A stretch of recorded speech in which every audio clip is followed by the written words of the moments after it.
L'actualité ce matin également, évidemment, c'est un autre coup de chaud au Proche-Orient, cette fois puisque les États-Unis mettent en garde.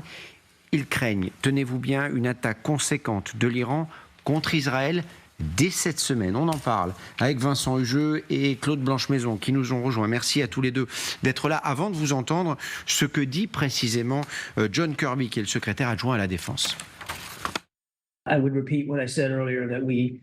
Je répète ce que j'ai dit précédemment, à savoir que nous partageons les mêmes préoccupations et attentes que nos homologues israéliens en ce qui concerne le calendrier potentiel qui pourrait être cette semaine.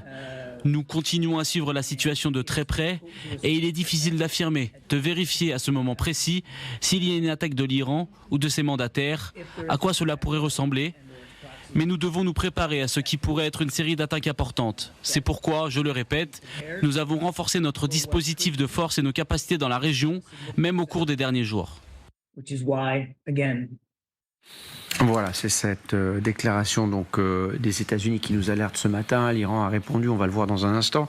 D'abord, c'est pas la première mise en garde, il faut bien le dire, ces derniers jours, ces dernières semaines. Qu'est-ce qui est différent cette fois ? Je dirais que les téléphones rouges respectifs ont beaucoup chauffé ces derniers jours. Je vous fais observer aussi que les invitations à la retenue ne viennent pas que de Washington ou de l'Union européenne, mais également de Moscou.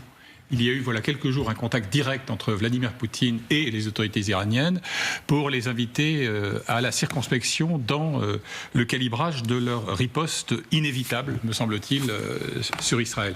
Et tout l'enjeu est là, y compris pour le pouvoir iranien.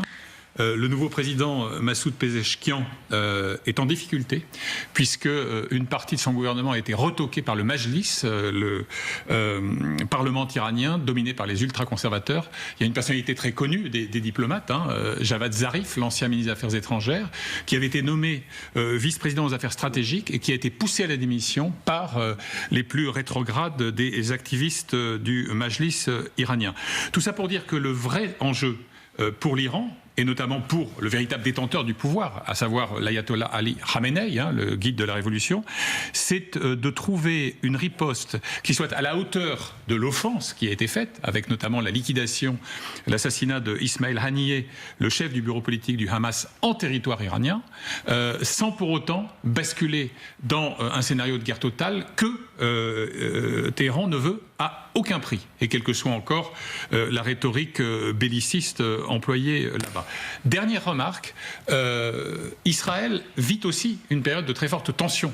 Vous avez un accrochage public, il y a quelques heures, entre le Premier ministre Benjamin Netanyahou et son ministre de la Défense, Yoav Gallant, puisque des fuites ont montré que ce dernier reprochait au Premier ministre israélien de retarder l'éventuelle conclusion d'un accord qui permettrait le retour des otages en contrepartie de libération de détenus palestiniens et évidemment un cessez-le-feu dans la bande de Gaza dont on sait combien elle est meurtrie.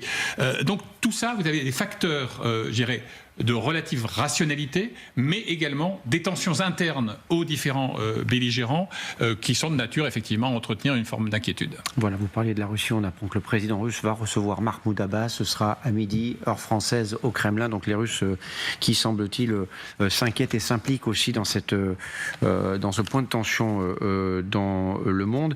Est-ce que vous avez le sentiment que l'alerte américaine elle est un peu différente de ce qu'on a eu ces dernières semaines, ou est-ce que on est dans une sorte de rhétorique pour tenter de calmer les choses et ça ne change pas? Tout le monde est conscient du fait que l'Iran ne peut pas ne pas réagir. L'assassinat sur son territoire de Haniyeh, le chef politique du Hamas, évidemment, ne peut pas rester sans réaction de l'Iran. Et cet assassinat, pardon de le rappeler, c'était aussi une réaction à un tir attribué au Hezbollah sur le nord d'Israël qui avait fait, je crois, une douzaine de morts, essentiellement des enfants et des adolescents. Bien sûr. Ça ne s'arrête jamais. D'un autre côté, en effet, les Iraniens... Les Américains ont positionné dans la région des forces importantes, des forces navales, des forces aériennes, des forces aussi d'infanterie de marine. Et il est clair que probablement par des canaux tout à fait informels, l'Iran essaie de calibrer par des contacts peut-être indirects avec les États-Unis le type de réaction qui finalement mettrait un point final à cette affaire. Alors ça c'est important, vous dites calibrer. Les États-Unis parlent de riposte violente. Qu'est-ce que ça veut dire, Vincent Hugeux, une riposte violente? Quelle forme pourrait-elle prendre et qui pour la riposte? Est-ce que c'est l'Iran directement? Est-ce que c'est le Hezbollah, d'autres proxys? Alors, ce qui m'apparaît comme le scénario le plus probable, ce serait une combinaison entre des tirs venus d'Iran ou de territoires contrôlés par Téhéran, tirs directs sur Israël, mais combinés donc à des initiatives des différents supplétifs de l'Iran dans la région. Je fais allusion explicitement, bien sûr, au Hezbollah libanais, très puissant et dont on sait que dont l'arsenal est absolument redoutable, bien supérieur à celui du Hamas. Il y aurait les Houthis du Yémen qui peuvent agir dans le même temps. Et vraisemblablement, on y pense moins souvent, mais c'est tout aussi important, notamment pour les Américains, les milices chiites pro-iraniennes qui opèrent en Irak. Ce n'est pas fortuit si Anthony Blinken a pris la peine d'appeler le Premier ministre irakien en lui rappelant la responsabilité qui est la sienne de faire en sorte que les Américains ne soient pas ciblés dans les jours qui viennent. Ce qui change, et je boucle la boucle de votre question initiale, c'est qu'en avril dernier, on se souvient que déjà, il y avait eu une salve inédite de tirs iraniens sur Israël, en représailles cette fois à une frappe contre des bâtiments consulaires iraniens à Damas, en Syrie, mais tout avait été chorégraphié. C'est-à-dire que, en gros, les Iraniens avaient informé leurs ennemis historiques américains de la nature et de l'ampleur de la riposte, qui avait permis à la défense antiaérienne israélienne et à ses alliés de se mettre en ordre de marche pour intercepter la plupart de ces projectiles. Ici, je ne suis pas certain qu'on soit dans une configuration, je dirais, aussi maîtrisée et aussi préparée qu'en avril dernier. Ça se dégrade petit à petit. Regardez ce que dit Téhéran ce matin en réponse aux demandes américaines qui donc souhaitent que l'Iran n'attaque pas Israël dans les jours qui viennent. La République islamique est déterminée à défendre sa souveraineté et elle ne demande pas l'autorisation de quiconque pour utiliser ses droits légitimes. Blinken est attendu au Moyen-Orient ce soir, évidemment, pour appeler tout le monde au calme. On a l'impression dans cette affaire que les diplomates ont du mal à se faire entendre. Oui, mais enfin, plus le temps passe, plus quand même ça donne de l'espace à la diplomatie et aux pressions diverses, y compris, comme ça a été dit tout à l'heure, de la Russie. Donc c'est plutôt une bonne nouvelle qu'il n'y ait pas eu de réaction à chaud. C'est plutôt une bonne nouvelle que le temps de réaction soit long.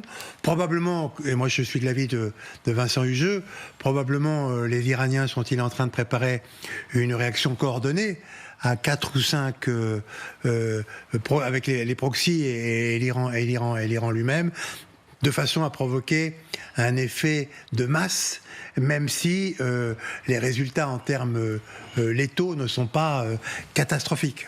Moi, je vais vous poser la question à 1 000 € à tous les deux, les risques d'embrasement, parce qu'à chaque fois, on a l'impression qu'on franchit un palier supplémentaire. Pour l'instant, on reste sur de la riposte coordonnée de part et d'autre, même si évidemment et malheureusement il y a des dommages collatéraux. On n'en est pas encore à l'explosion dans la région, même si c'est très tendu. Quels sont les risques ?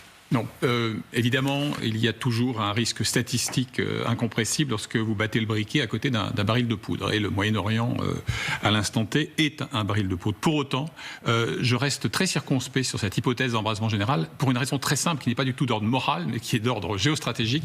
Les Iraniens n'ont aucun intérêt à une confrontation de cette nature et ils le savent.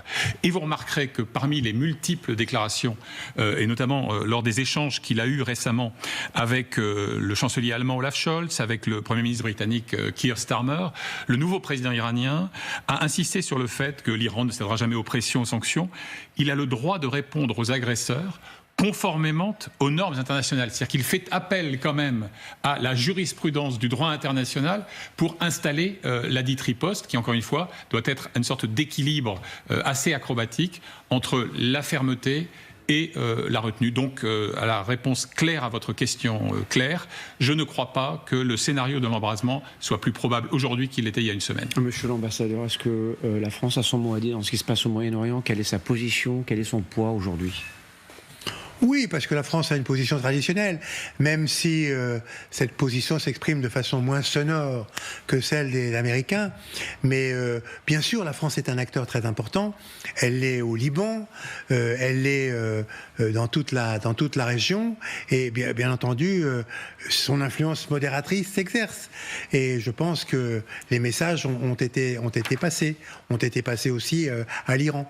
C'est clair que l'Iran se serait bien passé de cet attentat contre M. Haniyeh, en plus le jour de l'installation du nouveau président, mais ça a eu lieu, et évidemment, l'Iran probablement est en train de profiler une riposte, une réplique, qui ne soit pas de nature à provoquer l'embrasement. Car en effet, l'Iran n'a à aucun moment un intérêt quelconque à un embrasement dans la région.